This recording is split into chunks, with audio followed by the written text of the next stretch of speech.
All right, so here we are at the KTM stand at EICMA, trying to get somewhere close to this 1290 Superduke car, but as with many of the bikes today, it's absolutely heaving on the stand, especially because this is brand new, this bike, with quite a big redesign on the motor, the chassis, and the electronics.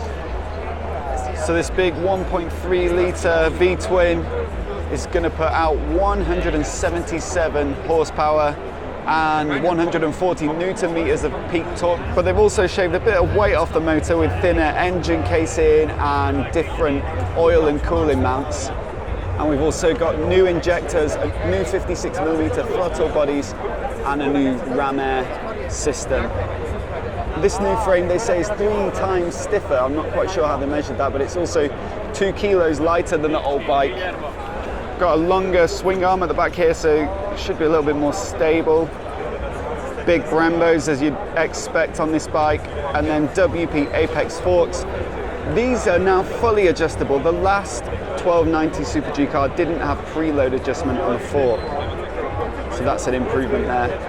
The shock is from WP Apex as well, and apparently a toolless preload adjustment on this.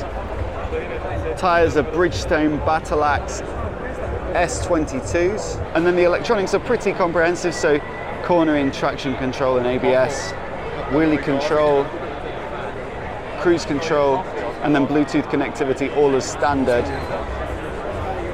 There's another one here kitted out with slicks, slightly different paint job, it's more of a blue and orange. I assume this is to showcase the performance and track packages, so the track package gives you a load of flashy extras, as you can see, but also more control over traction control, wheelie control can be disabled, and then it also gets launch mode. I like this stubby little can here. Some more carbon on the heel guard. The TFT and the controls are all fully redesigned, and there's LED lighting front and rear now, and the indicators too. So that's the 1290 Superduke R. Looks pretty awesome.